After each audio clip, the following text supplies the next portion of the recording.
Do you pay extra for specialty dining on a cruise, or do you stick with the complimentary main dining room? Well, I've tried close to 30 different specialty dining venues on my cruises, and today we're going to have some fun because I'm going to try to rank my favorites for you. Today on Seymour Seas.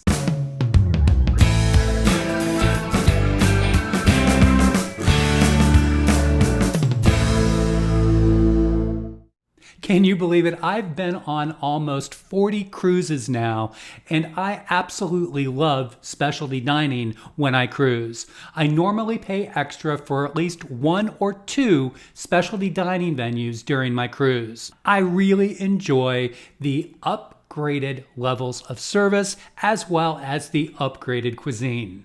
At my count, I think I'm around 30 different specialty dining venues on multiple cruise lines. In today's video, I am going to try to rank those in my top 12. Hi everyone and welcome. If you are new here, I am Doug and this is Seymour Seas, your cruise tips and planning channel where I hope to help you and your family pick, plan, and enjoy your next cruise vacation. When you're ready to book your next cruise, please email me here at the email address shown on the screen, or you can find my contact information in the video description. And if you are a cruise enthusiast, I ask you to consider subscribing to the channel for additional cruise content just like this. Thanks everybody for showing up today, and let's get started. I fully realize that this is extremely subjective and it is my experiences and not yours. So I know there's going to be a lot of fun comments on this video and I'm looking forward to it. Also, please feel free to add your favorites to the list in the comments below and provide me some of your experiences at some of these venues. For those seasoned cruisers, you obviously know the difference between the complimentary and the specialty dining. But if you're a new cruiser, complimentary dining are all of the meals that come with your cruise fare at no additional cost. Now, this is normally the buffet for breakfast, lunch, and dinner. There are also burger joints, pizza, as well as maybe some Mexican food around the pool that is all complimentary. The main dining room is also complimentary, and this is available most breakfast, lunch on sea days, and then dinner every evening with normally a anytime dining option as well as an early and a late seating. Specialty dining are smaller, more intimate venues for dinner, sometimes lunch as well. That is an added cost. They are normally themed, like there will be a French restaurant, a steakhouse, maybe an Italian restaurant, and other specialty type venues for dinners. Because you're paying extra, these venues normally have a much higher quality food being served as well as very high levels of service. Reservations are almost always required for specialty dining, so if you are interested in attending a specialty dining venue, I highly recommend that you book this as soon as possible on your online cruise planner prior to your cruise. You're also going to be able to take advantage of pre-cruise discounts, and you're also going to be able to select the time and date that you want. If you wait to get on the ship to arrange your specialty dining, the times might not be available, and many times these all sell out. Coming up with this list was actually quite difficult. There were so many great restaurants to choose from, so I decided to start with a few honorable mentions. Now, the first honorable mention is coming from Virgin Voyages. Now, Virgin does include all of its specialty dining venues in your cruise fare, but I did include them because all dining venues on Virgin are considered specialty restaurants. This one that I like is the Test Kitchen. The Test Kitchen is a very unique and inventive environment where it is a 5-course meal and they serve the dishes in a very unique way. The next is Tamarind from Holland America Line. You can find this on most of the ships, especially the Signature Class and Pinnacle Class ships. They are at the top of the ship with excellent views. It's a Pan-Asian restaurant, and I recommend that you start with the satay sampler. Next up is Le Bistro from Norwegian Cruise Line. We visited this restaurant on the Breakaway. It is down at the bottom off the atrium, and we had an absolutely amazing experience at Le Bistro. The last on the honorable mention list is Eden from Celebrity Cruises Edge Class ships. This is also another highly inventive, very different environment located at the very back aft of the ship in Eden, and it gives you some absolutely spectacular views. All the experiences in these 4 dining venues were exceptional, had great service, and extremely wonderful meals. So now let's start the countdown with number 12. It comes from Royal Caribbean, and it is Wonderland. Wonderland can be found on all Oasis class ships as well as the Quantum class ships. It is based on Alice in Wonderland, and so it is very whimsical and playful with very unique food offerings. Some of the standout items for Wonderland would be, for an appetizer, the liquid lobster as well as the liquid truffle risotto. Those are guest favorites, as is the bird's nest appetizer, which is basically just deviled eggs, but it is brought to you under a glass with smoke. So there's a very smoky taste to this, and you have to get it just for the presentation. For an entree, you have to try the luscious short ribs. These are roasted for over 5 hours and gets very, very good reviews. For dessert, you will have a culinary guide that will normally recommend several different desserts for the table. One is the mystical mushroom, and then there's also the very popular World. And this is a chocolate orb where they bring it to the table, pour hot chocolate sauce on top. It kind of melts and opens up, and you'll find vanilla ice cream with peanut butter inside. We're staying with Royal Caribbean for number 11, and that is Giovanni's Kitchen. Now, this can be found on most of the fleet of Royal Caribbean, and there are different versions of it on various ships, but they're very similar. This is an Italian-inspired restaurant with great steaks, fresh pastas, and even great freshly made pizzas. Standout items here would be, for an appetizer, you've got to try the meatballs. They're fantastic, and they also have an excellent Caesar salad.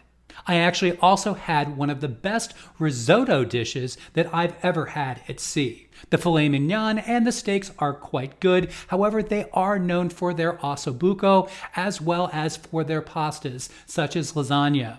The Meat Lover's Pizza is actually my favorite pizza at Giovanni's. And then it's an Italian restaurant, so you've got to go with the tiramisu for dessert. And the last one from Royal Caribbean is number 10, Chops Grille. Chops is the go-to steakhouse on board almost the entire fleet and is a guest favorite. This has exceptional steaks. It sometimes is used as a breakfast venue for suites guests on many ships. The standout items at Chops would be, for an appetizer, is the mushroom soup. Very, very popular with guests, and they also have a very large shrimp cocktail. For the entree, it is all about the filet mignon as well as the lamb chops. Now, all of the sides in Chops Grille are served family style, so you really want to take advantage of the cream spinach, if they have it, the Gruyere, tater tots, as well as the truffle fries. And for dessert, you gotta go with the hot apple pie a la mode, as well as the key lime pie. Now we're moving over to Celebrity Cruises for my number 9 pick, and that is the Lawn Club Grill. Now, this venue is only available on 2 Solstice class ships, the Silhouette and the Reflection, and it replaces the glass blowing venue on the previous Solstice class.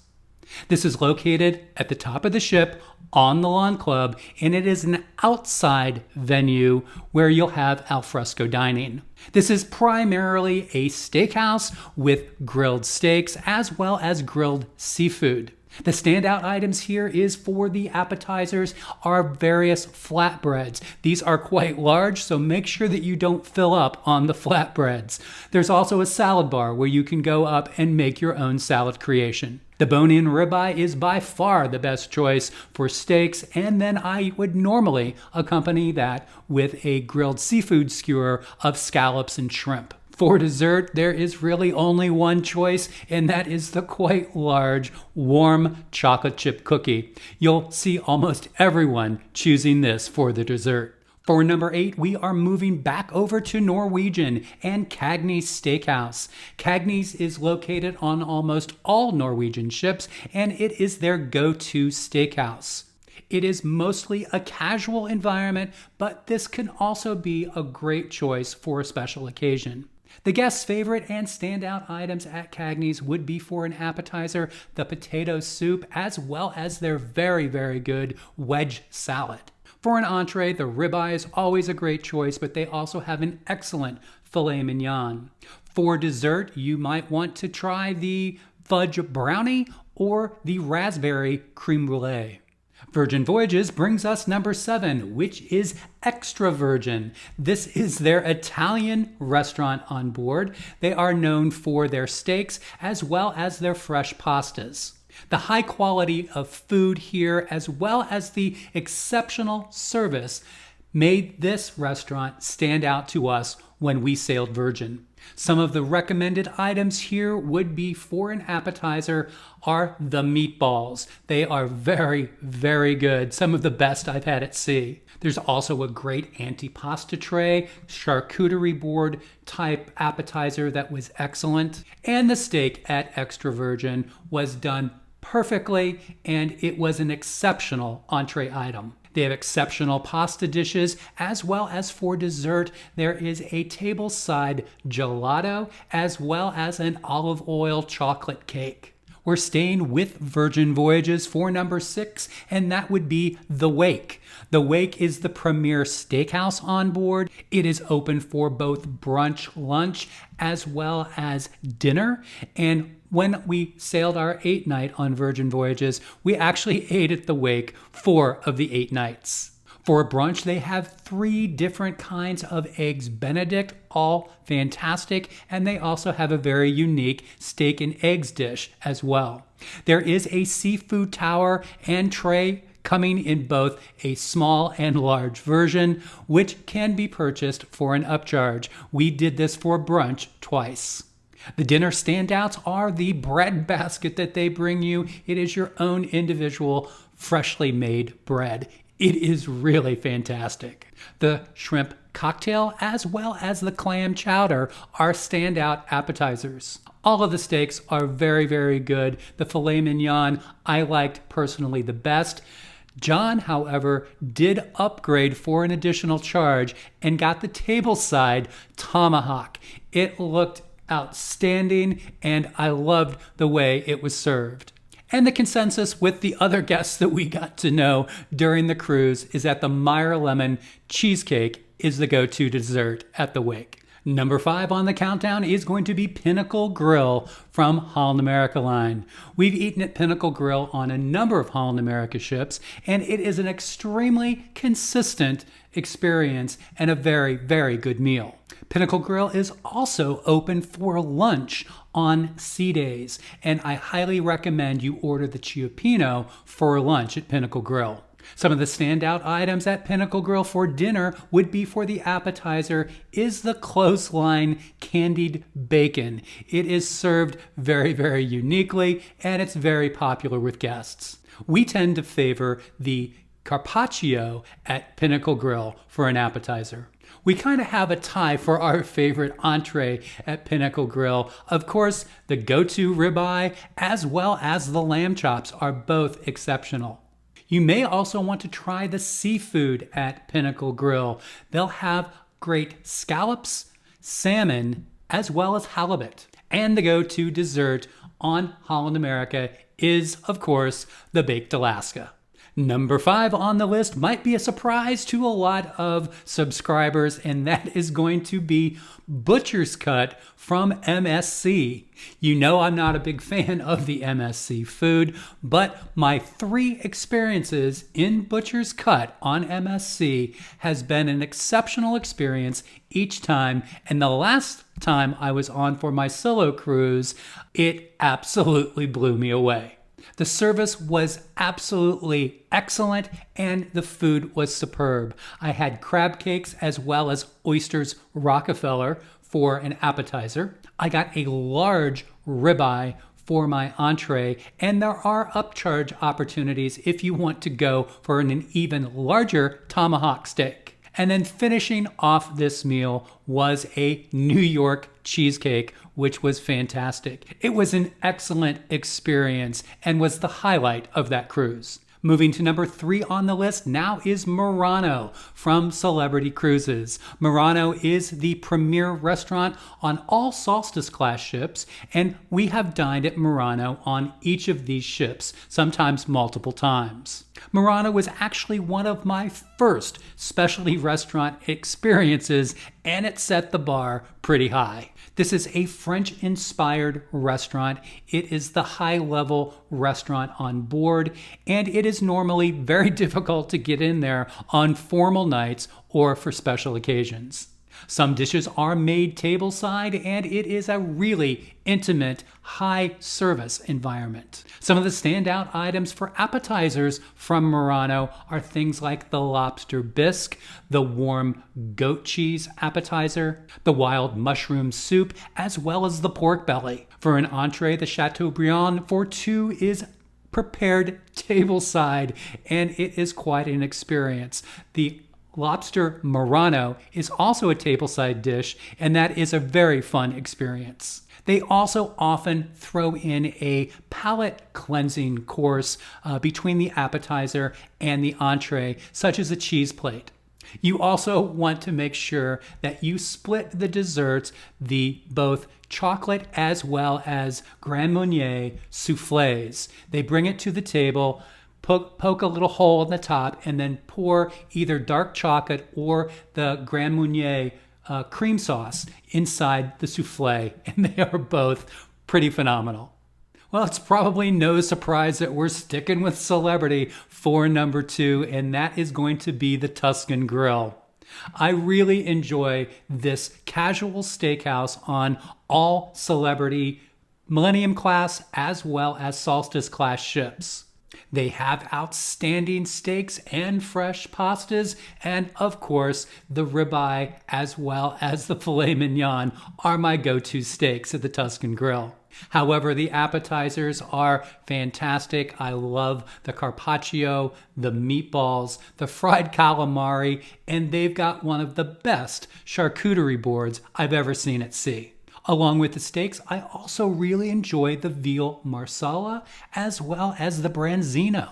I normally also ask the waiter if I could have a small half portion of the carbonara because it is just so good. If you're a pasta lover, I'd also recommend the 3-meat lasagna. And then, of course, again, with an Italian restaurant, my go-to dessert is always the tiramisu.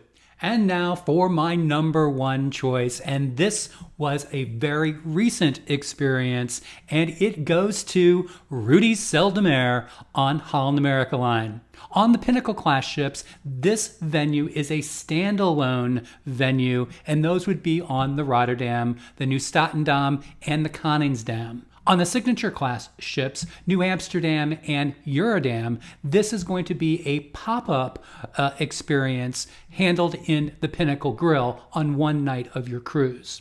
Now, we had the most exceptional waiter on this last experience. He did not push us. He was very attentive and seemed to time everything absolutely perfectly. The standout items for this meal for appetizer was the crab bisque. John got a seafood trio salad that was presented very, very elegantly. And then I also had the foie gras, which is the duck liver, and it was outstanding, blew me away. For an entree, John got the rack of lamb, which was a huge portion and it was cooked to perfection. I got the bouillabaisse and it was probably one of the best that I've ever had on land or at sea. For dessert, we decided to try the artisanal French cheese plate, and it was absolutely exceptional and a perfect finish to this amazing meal. So there you have it. Those are my top 12 specialty dining venues, plus honorable mention. I'm sure you have your favorites as well, so make sure that you let me know what those are in the comments below. I did not include Carnival or Princess here, so if you have specialty dining venues on those cruise lines, make sure that you let everybody know what those might be. Remember that these do come at an extra cost, so make sure that you are budgeting appropriately, and I recommend that you book these prior to your cruise when sales or specials are offered on the online cruise planners. If you wait to book when you get on the ship, you're going to find that it has limited availability and the prices are going to be higher. So the moral of the story here, if the budget allows, treat yourself. You will not regret it. Thanks everybody for watching today. If you did find this video helpful or enjoyable in any way, I do ask you to consider subscribing to the channel as well as clicking that notification bell so you can catch other cruise content just like this. When you're ready to book your next cruise, remember to email me at the email address shown here on the screen or find my contact information in the video description below. I really appreciate you supporting the channel, and you may want to watch one of these related videos next. Thanks again for watching, everybody, and as always, I'll see you again soon.